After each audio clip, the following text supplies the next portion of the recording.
Amigos, aquí les traemos por parte de la escuela un generador de señal de reloj.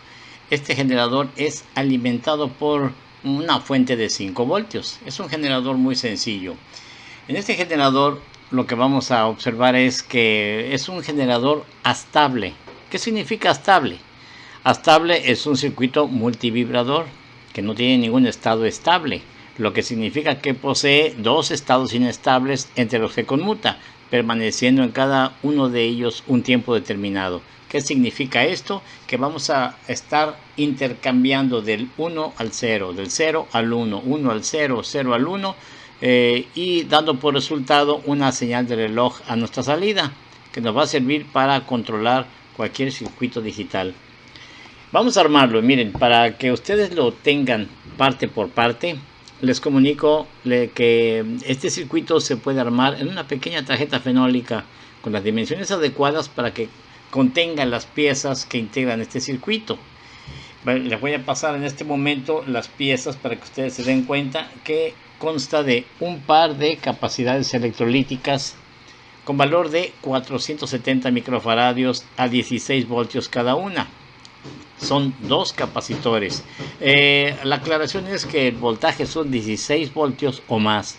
No hay ningún problema porque se pasen ustedes del voltaje, porque este es el voltaje que pueden soportar los capacitores sin que se dañen, sin que revienten. Les recuerdo, para que un capacitor no tenga ningún problema, su voltaje debe de estar siempre por encima del voltaje a donde se va a estar trabajando.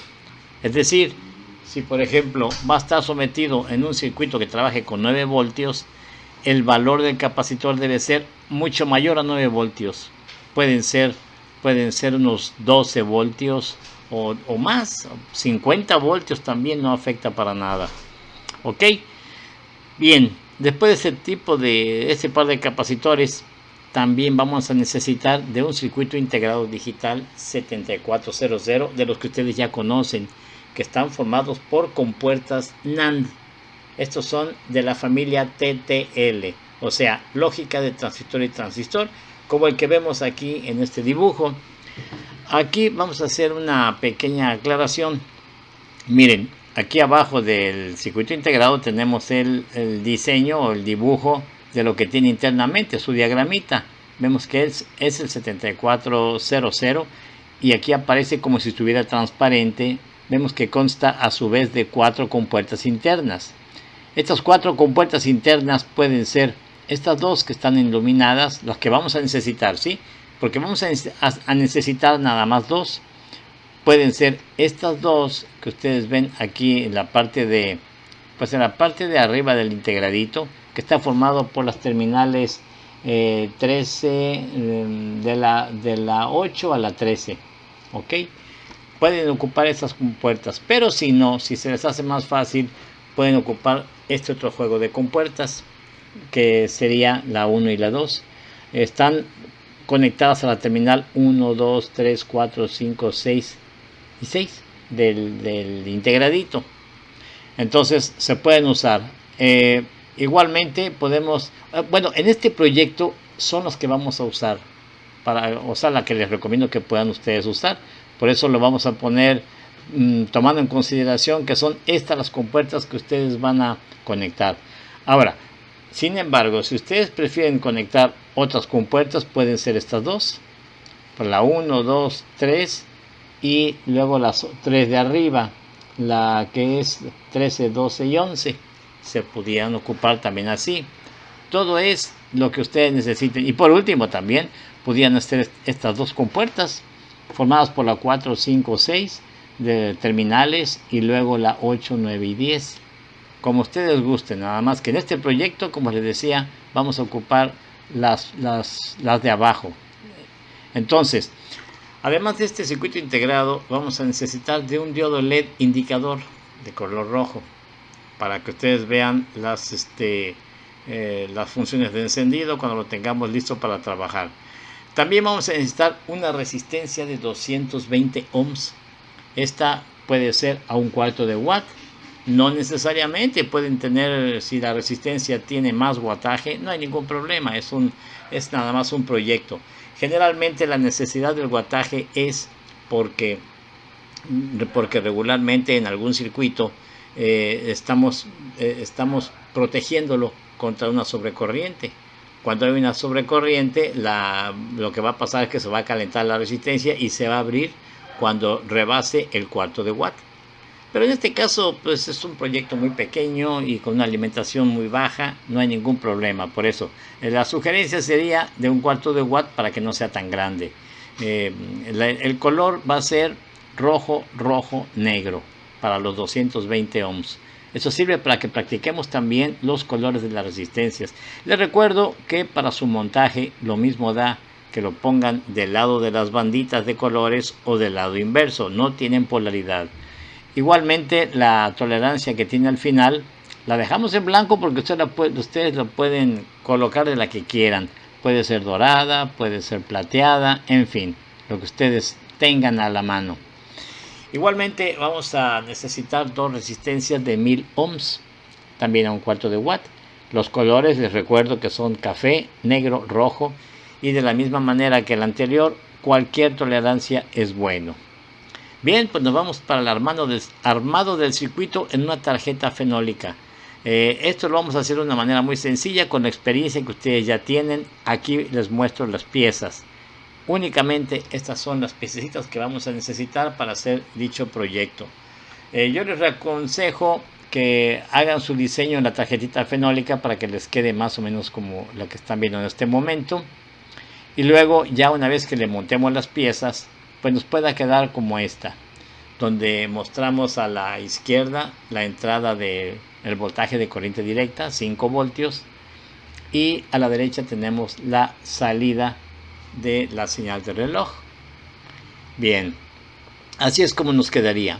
Ahora bien, vamos a ver su diagrama, y aquí lo importante es que por cada proyecto que tengamos, ustedes puedan analizar su funcionamiento para que les sirva también como una clase adicional sobre este tipo de circuitos. Miren, aquí estamos presentando las dos compuertas del circuito integrado que contiene 4. Como les decía, vamos a utilizar nada más 2. En este caso, aquí con rojo aparece indicado el 1 en el IC7404, y ahí es donde tenemos la alimentación del B+. Recuerden ustedes que en todos los circuitos integrados la alimentación se hace siempre por la terminal 14 y la tierra por la terminal número 7. Esas ya son cosas que no nos deben de fallar en los circuitos integrados. Bien, aquí tenemos nosotros que en la primera instancia vamos a ver que cuando se hace el proyecto, como es una compuerta, como es una compuerta. ¿De qué tipo de compuerta? Ustedes recordarán cuando estábamos hablando de las compuertas digitales en nuestra clase, que había una compuerta AND, y cuando tiene una bolita al final es una negación, eso es una NAND. Quiere decir que entonces se va a comportar de manera diferente a la NAND, o sea, lo contrario.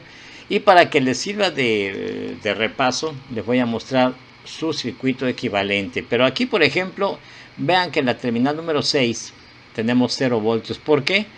Porque en la terminal número 1 y 2 de la segunda compuertita tenemos 0 y 0, porque ven que está conectado a tierra. Entonces esos dos ceros equivalen también a un 0 a la salida de la terminal 6. Ese es el momento en que nosotros vamos a iniciar. Les recuerdo, ¿qué es lo que pasa cuando tenemos en esta condición de 0 y 0? Vamos a ver en nuestro circuito equivalente, aquí lo tenemos, cuando es 0 y 0, como en este caso, esta pequeña pilita nos está representando por medio de estos dos interruptores, tanto del A como B, que están abiertos. Y ustedes saben que abiertos equivale a 0. Entonces imaginen el movimiento de corriente de la pila que sale del polo negativo, pasa por la resistencia, quiere subir por donde están los interruptores B y A, pero como están abiertos, que equivale a 0, entonces ahí no hay conducción, tienen que seguirse de largo y pasar por el diodo LED, iluminándolo.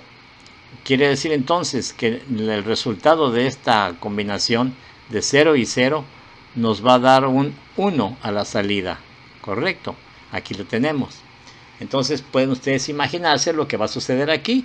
Cuando tenemos 0 en la terminal 1 y 0 en la terminal 2 de la segunda compuerta, automáticamente vamos a tener un 1 a la salida de la segunda compuerta. Me refiero al terminal número 3.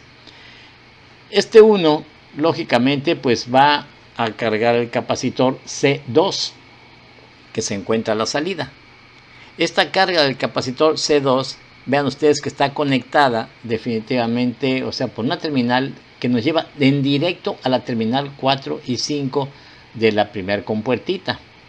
O sea, esta acción lo que está haciendo es que automáticamente está convirtiendo las terminales 4 y 5 de la primera compuerta en dos estados altos, porque ahí está la conducción, ahí está el 1 que salía de la patita 3 de la compuerta 2. Entonces se convierte también en la 4 y la 5 en dos estados altos. Entonces, si yo tengo dos estados altos en una compuerta negada, vean ustedes lo que sucede. Dos estados altos equivale a conectado. Imaginariamente movemos la corriente del terminal negativo de la batería, pasamos por la resistencia y ahora imagínense que lo hiciéramos como si fuera un cortocircuito pasando por el terminal B y el terminal A, los interruptores, que hacen que retorne la energía a la pila, permaneciendo el diodo LED apagado. O sea que 1 y 1 nos va a dar un 0. Entonces, esa es la respuesta de este circuito.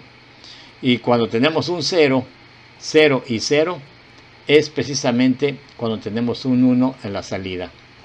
Bueno, entonces, cuando tenemos 0 y 0, es cuando tenemos un 1 a la salida, o sea, desconectados los dos.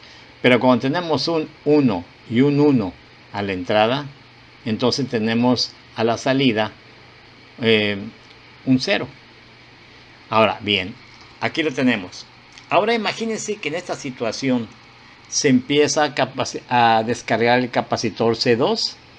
¿Cómo se está descargando? Desde la terminal de tierra surge un movimiento de corriente pasando por R1 y luego regresa hasta el capacitor C2 para hacer la descarga. Entonces, durante esa descarga, pues vamos a ver que en ese momento, ¿qué es lo que está sucediendo? Pues miren, los dos ceros que teníamos en la compuerta 1 se convirtieron en un 1 a la salida. Y entonces cambiaron las circunstancias. Ahora observen que lo que está cargado es C1 y C2 está en ceros, está descargado. Ahora, esta carga de C1 se va a reflejar ahora en las entradas de la segunda compuerta, la compuerta 2, convirtiéndolas ahora en 1 y 1, como pueden darse cuenta en esta gráfica. Ahora, ¿por qué se convierten en 1 y 1? Miren, aquí está, porque la carga del capacitor C1 se está reflejando a las entradas 1 y 2 del circuito integrado número 2, que está interno al integradito que ustedes tienen ahí para hacer el proyecto. Ahora, de esta misma forma, se vuelve, una vez que tenemos ese estado alto, como observen que hay una resistencia 2 y de 1K y todo eso, empieza un movimiento de corriente inmediatamente, que la corriente fluye de menos a más. En este caso sube por la tierra, pasa por R2 y se dirige hacia el capacitor C1 con el fin de que se haga la descarga. Y esta descarga, por lógica, lo que está haciendo es volver a poner a las terminales 1 y 2 del circuito integrado 2 en ceros, que también se reflejan en la parte de arriba de la compuerta 1, en la salida 6. Y esto, si ustedes recuerdan, fue el principio del ciclo. O sea que estos son los ciclos. Y una vez que sucede esto, vuelve a repetirse el ciclo y así se repetirá consecutivamente, dependiendo de los valores de las resistencias y de los capacitores, dando por resultado nuestra salida de una señal de reloj. Esta señal de reloj va a tener flancos de subida y flancos de bajada. Y así va a trabajar en forma permanente. De ahí el nombre de un multivibrador estable, porque está haciendo cambios continuos. Sube, baja, sube, baja, sube, baja. Y eso es precisamente el funcionamiento de este circuito. Y ese que me interesaba que lo vieran para que puedan ustedes analizar el funcionamiento y saber cuando este circuito se encuentra trabajando. El funcionamiento del circuito de reloj. Por último, les informo la utilidad de este circuito. Es para cuando ustedes estén haciendo una reparación en cualquier tarjeta electrónica y de repente no funciona el circuito de reloj. Con este proyecto lo van a poder ustedes realizar, lo van a poder ustedes echar a andar nuevamente.